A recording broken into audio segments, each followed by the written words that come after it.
O Senhor esteja convosco. Ele está no meio de nós. Proclamação do Evangelho de Jesus Cristo, segundo Lucas. Glória a vós, Senhor. Naquele tempo, Jesus tinha entrado em Jericó e estava atravessando a cidade. Havia ali um homem chamado Zaqueu, que era chefe dos cobradores de impostos e muito rico. Zaqueu procurava ver quem era Jesus, mas não conseguia por causa da multidão, pois era muito baixo. Então ele correu à frente e subiu numa figueira para ver Jesus, que devia passar por ali. Quando Jesus chegou ao lugar, olhou para cima e disse: Zaqueu, desce depressa. Hoje eu devo ficar na tua casa. Ele desceu depressa e recebeu Jesus com alegria. Ao ver isso, todos começaram a murmurar, dizendo: ele foi hospedar-se na casa de um pecador. Zaqueu ficou de pé e disse ao Senhor: Senhor, eu te dou a metade dos meus bens aos pobres. E se defraudei alguém, vou devolver 4 vezes mais. Jesus lhe disse: hoje a salvação entrou nesta casa, porque também este homem é um filho de Abraão. Com efeito, o Filho do Homem veio procurar e salvar o que estava perdido. Palavra da salvação.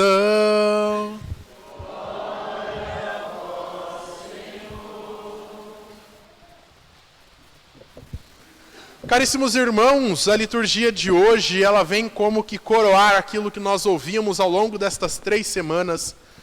E já nos aproximamos do fim também do tempo comum. Estamos abrindo a 31ª semana, com mais 3 nós concluímos o ano litúrgico, com a festa de Cristo Rei. E é interessante nós pautarmos isso, porque a nossa vida é pautada desta forma, que tem um começo, tem um meio, um desenvolvimento e tem um fim. O livro só vai fazer sentido se você ler ele do começo ao fim. Se a gente, que é sem vergonha, que só lê as 5 primeiras páginas, não terminar de ler o livro, não vai fazer sentido se a gente deixar ele pela metade. Assim é a nossa vida. Nós vivemos um começo, nós temos um desenvolvimento e nós temos um fim. O ano litúrgico também, o ano civil também. Começa em janeiro, termina em dezembro. Então tudo tem um ciclo, tudo tem um começo, tem um fim. E é neste começo e neste fim que nós temos que perceber a nossa vida. Na primeira leitura, era isso que nós ouvíamos lá do livro da sabedoria, que todas as coisas estão debaixo da proteção do Senhor. Ao menor grão de areia, a uma pequena gota de orvalho da manhã, tudo isso é sinal da grandiosidade de Deus. E assim é a nossa vida. Nessa contagem de dias, neste começo e neste fim, toda a nossa vida está nas mãos deste Senhor. Toda a nossa caminhada, a nossa história está nas mãos deste Senhor. E é esta certeza que temos que ter, que o Senhor nos ama. Assim diz lá o autor da sabedoria. E a todos, porém, tratas com bondade, porque tudo é teu, Senhor, amigo da vida, vai dizer o autor da sabedoria. O Senhor trata a todos com benevolência. O Senhor trata a todos com misericórdia. O Senhor é bondoso e criou tudo bom. Tudo é bom, tudo aquilo que é criado por Deus. Não tem essa diferenciação, de bem e mal, porque Deus criou assim. Não, Deus criou tudo muito bom, tudo pertencendo ao bem. Lembra lá do Gênesis, no fim da criação, quando criou o homem e a mulher, ele completou a criação. Vai dizer o autor do Gênesis, e Deus viu que tudo era muito bom. Então tudo que Deus criou é bom. Só que aí vem o mal, o pecado, o demônio, planta a discórdia, planta o mal, o veneno do pecado, e ali as coisas começam a se tornar más. Por quê? Por escolha. Mas a criação de Deus, tudo aquilo que Deus cria, tudo aquilo é bom. Todos nós, por natureza divina, que fomos criados por Deus, todos nós somos bons e pertencemos a esta bondade de Deus. E sendo bons, precisamos corresponder a este amor de Deus. nos afastar do mal. É isso que o autor do livro da sabedoria fala, que temos que corrigir com carinho. O Senhor nos corrige com carinho, para que nós nos afastemos do mal. Não escolhamos o mal, mas escolhamos o bem, porque o Senhor assim nos criou, assim o Senhor nos fez, para viver a bondade. Esta bondade que é um atributo divino, que é um atributo de Deus. Então, nós participamos deste atributo divino. A nossa vida tem que ser uma colaboração deste atributo divino de nosso Senhor. E hoje em dia, quantas vezes nós encontramos as pessoas por aí que vêm à missa, se sentem vazias, vão embora, continuam vazias. Hoje mesmo conversava com uma pessoa e ela dizia que ela não via mais sentido em ir à igreja. Ela passou por um bocado no relacionamento dela e agora ela vê que não tem mais sentido dela ir à igreja. Ela fala que toda missa que ela vai é como se ela não estivesse lá, que ela não consegue nem rezar, ela não consegue pedir nada a Deus, ela não consegue agradecer nada a Deus.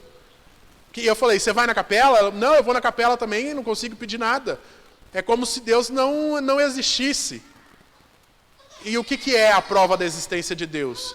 Como que nós provamos que Deus existe? Não é com um sentimento, não é com vir à igreja e sair, eu senti Deus. No começo da nossa conversão, a gente pode até sentir Deus, mas depois de um bom tempo de caminhada, não vai ser mais na sensibilidade, nas coisas sensíveis, que nós perceberemos a grandiosidade de Deus, mas é no dia a dia. Se nós vamos procurar a Deus somente nas dificuldades, se nós vamos clamar e pedir a Deus somente nas dificuldades, obviamente continuaremos a nos sentir vazios, porque já estamos caminhando há um bom tempo. Mas se nossa vida fica nesta constante de Deus, e Senhor, eu preciso de Ti, eu não te sinto, mas eu estou aqui. Senhor, eu não percebo mais a sua presença. Senhor, eu não percebo mais a sua graça, mas eu estou aqui. E aí o Senhor vem, vez, outra, e vem dar então uma consolação à nossa alma. Mas a gente não cabe viver somente de consolação. A gente não cabe viver só dos docinhos de Deus, da grandiosidade de Deus. Basta que saibamos da grandiosidade. Agora, viver a grandiosidade é no dia a dia, é no meio dos sofrimentos, é no meio dos tormentos. Então, a nós cabe corrigir os nossos passos, cabe corrigir o nosso caminho. Em vista do que São Paulo fala na segunda leitura aos Tessalonicenses. Nós não temos que nos amedrontar porque falam que vai acabar o mundo. E hoje, quando tudo escureceu, a primeira coisa que pode passar na nossa cabeça é, vixe, vai vir um temporal que vai acabar o mundo. Estava lá na igreja do São Francisco do Pira, lá embaixo, acabou a energia na hora da missa. Aí o povo já, Aí você fala, calma gente, é só a energia que acabou. E aí fazendo homilia, olha como Deus é categórico, é pedagógico, Deus é muito pedagógico. E aí eu estava justamente nessa hora falando que a gente não sabe quando vai chegar a nossa hora de bater as botas. Veio uma rajada de vento e mexeu nas telhas, e as telhas fez tudo ti. Aí eu, nossa, a gente vai morrer agora, eu acho. Pronto. Aí o povo, eu queria confessar. Falei, confessasse antes, filha. Agora não vai dar não. Reza só. Mas é bom, Deus é muito pedagógico. Ele mandou rajada de vento na hora certa. Tá, aqui não tem como a gente ver o vento, que aqui a gente tem laje. Mas e daí? Nós temos que acolher o caminho da bondade de Deus e nos tornarmos bons por causa disso. De não deixar para a hora que vai acabar o mundo. O mundo vai acabar em 2012, então deixa eu me preparar. Que dia que vai ser? 23? Então 22 eu vou e confesso. O mundo vai acabar na virada do milênio, de 2000 para 2001 vai acabar o mundo. Não, então quando chegar perto eu vou procurar o padre e me confesso. Não, este caminho de bondade que nós temos que assumir em nossa vida é por causa disso, deste encontro com o Senhor. De não ficar amedrontado porque um dia vai acabar o mundo. Começar a estocar comida, porque vai acabar o mundo. Eu tenho que guardar a vela benta em casa, fósforo benta em casa, porque vai vir os 3 dias de treva. E, meu Deus, vai acabar o mundo. O medo de acabar o mundo é o quê? De ir para o inferno? Mas se estamos vivendo no caminho da bondade do Senhor, como dito no livro da sabedoria, não temos que temer nada. Porque na hora que o Senhor se encontrar conosco, pronto, Senhor, aqui está a minha vida, aqui está a minha história. Me esforcei, me esforcei para viver a sua bondade, para viver a tua vontade, para viver o teu plano, viver a tua santidade. Por isso que nós vivemos na bondade, nos caminhos da bondade do Senhor. Por isso que nos esforçamos todos os dias, ainda que seja difícil, ainda que nos custe. É para isso que nós vivemos na bondade do Senhor, para o encontro definitivo com o Senhor. Quando Ele virá, não sabemos, por isso nos preparamos. E aí isso é exemplificado de um modo muito bonito no Evangelho de hoje. Nós já ouvimos quantas vezes a história de Zaqueu. Há um tempo atrás, você que é mais velho, porque essa turma que nasceu agora de 2008 para cá não ouviu. Lembra o Zaqueu, a musiquinha que foi febre? Até na missa cantou a música crente, né, gente? Lembra? Era música crente. Entra na minha casa. Hoje está gravando, Diego? Está gravando? Misericórdia, já apareceu cantando. Então, aí, lembra da musiquinha? Cantava a música crente na missa, gente. Olha aqui, na hora da comunhão ainda. Era medonho o negócio. Então, a gente sabe da história de Zaqueu. Mas vamos lá, o que para nós hoje, estando nesse caminho de bondade, em vista da vida eterna, o que a história de Zaqueu tem a ver com a gente? Primeiro, aqui vai dizer que nosso Senhor estava atravessando a cidade de Jericó. Jericó está abaixo do nível do mar, cerca de 400 metros. É muito baixo. Então, você subir para Jerusalém, é uma baita de uma subida a 400 metros.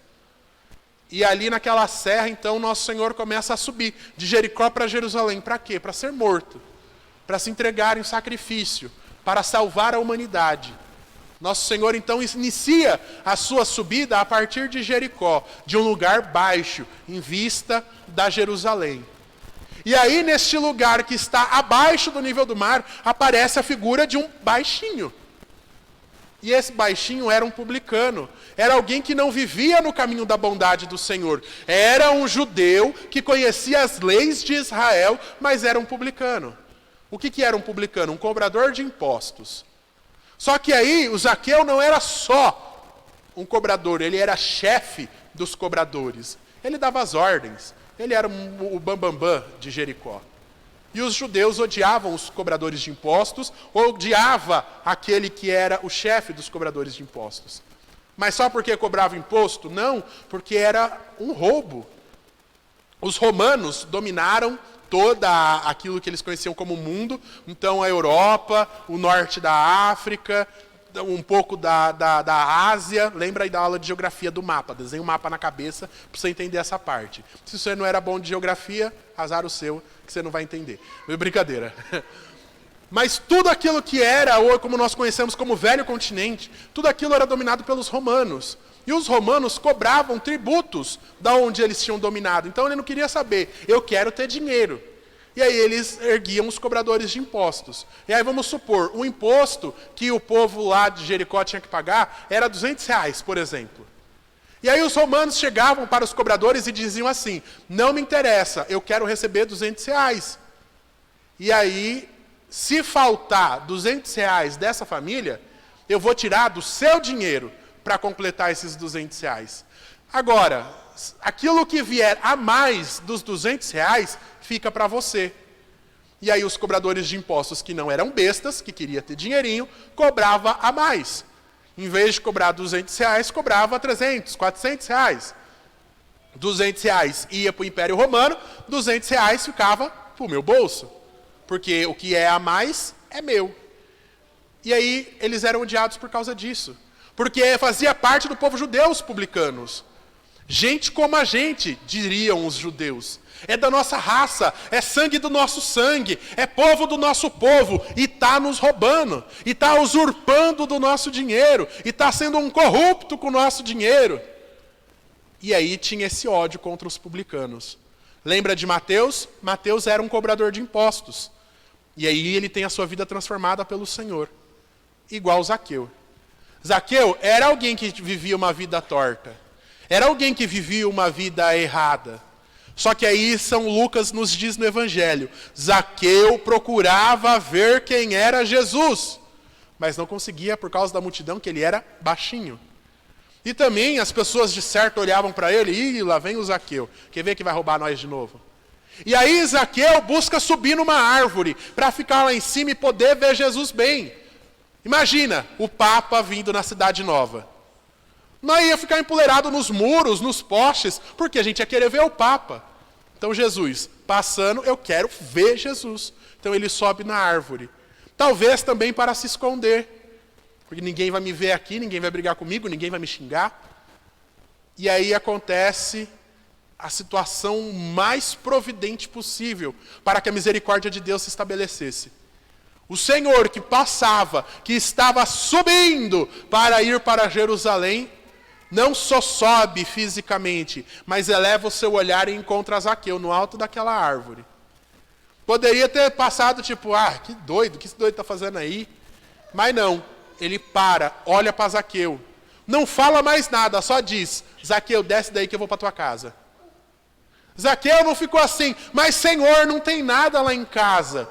Mas Senhor, eu tinha que limpar lá em casa. Não, vai dizer São Lucas que Zaqueu desceu correndo e foi para casa. E ali chegou nosso Senhor na casa de Zaqueu. De vez em quando a gente faz isso. Oi, tô indo, né, Neuza? De vez em quando, Neuza, eu tô indo na tua casa. É bom, tem coisa boa lá. A gente come bem. A próxima pessoa que eu vou fazer isso é a Rosa. Ela fica fugindo, mas um dia eu vou chegar. Oi, Rosa, cheguei. Ela que me aguarde. E aí nosso Senhor faz isso. Tô chegando. Zaqueu, vou me hospedar na tua casa.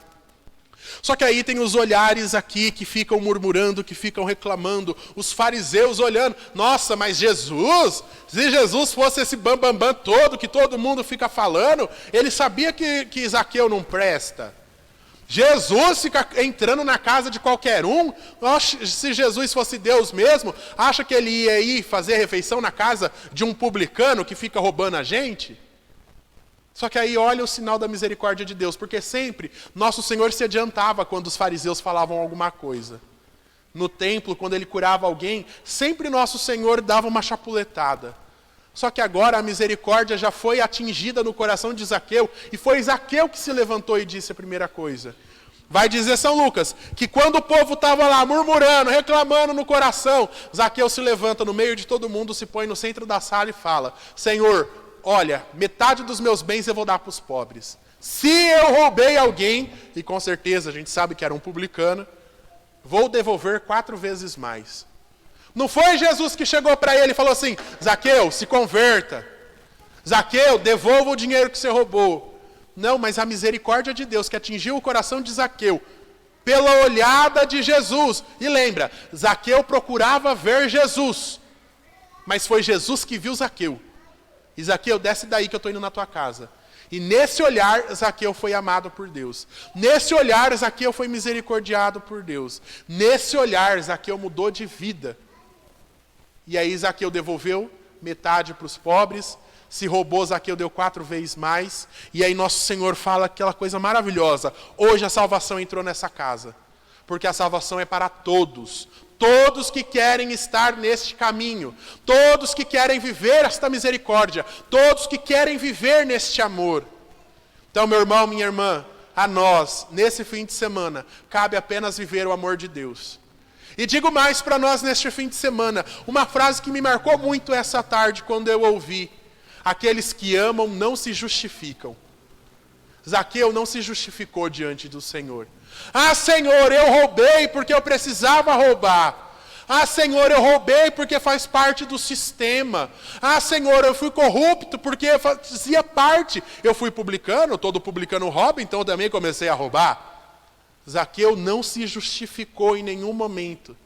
Zaqueu reconheceu o seu erro e diante do Senhor colocou toda a sua vida aos pés deste Senhor. Zaqueu não ficou dando desculpinha. Zaqueu não ficou fazendo igual Chiquinha. Não, chegou na frente do Senhor e pá! Está aqui, Senhor, eu errei sim, eu me equivoquei sim, eu fui corrupto sim, mas agora eu renuncio tudo isso, porque eu quero viver no caminho da bondade. Então quem ama a Deus de fato, não se justifica diante de Deus, simplesmente ama a Deus. Meu irmão, minha irmã, não fiquemos nos justificando diante do Senhor.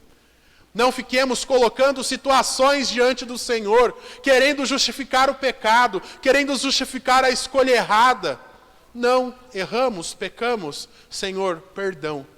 Senhor, vim aqui para restabelecer aquilo que estava perdido, para encontrar aquilo que havia sido despedaçado, aquilo que havia se perdido. Nós teremos agora terça-feira a jornada de confissão, das 9 às 9, para dar tempo de todo mundo poder se confessar. Já teve a quaresma? Bem, a igreja manda uma vez por ano, então já fiz. Não, para ficarmos limpos, para renunciarmos aquilo que nos tira da presença de Deus, e não ficar de justificativa, não ficar deixando para depois, não ficar arrumando desculpinha, mas para se encontrar com a misericórdia de Deus. Para quê? Estar no caminho da bondade do Senhor. Viver no caminho da bondade do Senhor. Ter a vida transformada por este Senhor. Então, se você estava aí pensando se ia ou não ia, vem dia 1º de novembro. Encontra um horário, até à noite vai ter. Vem trazer a sua vida de volta para o caminho da bondade de Deus. Não escolha mais viver no caminho da maldade. Não escolha mais viver no caminho da sequidão, de se sentir vazio. Quantas vezes, igual no começo estava dizendo, quantas vezes a gente acha que está vazio, mas não vai atrás de encher. Aí fala, mas eu estou indo. Está indo, mas fica pensando no vazio e não deixa Deus encher. Deixemos, irmãos, a nossa vida ser confrontada com o olhar do Senhor. Zaqueu procurava ver quem era Jesus e foi encontrado por Jesus. Deixemos-nos ser encontrados por Jesus. Deixemos que o olhar do Senhor venha sobre nós, nos desinstale do nosso lugar e nos coloque neste caminho de bondade, neste caminho de justiça, de fazer a vontade de Deus, neste caminho de amar a Deus, de não ficar se justificando, só amar o Senhor.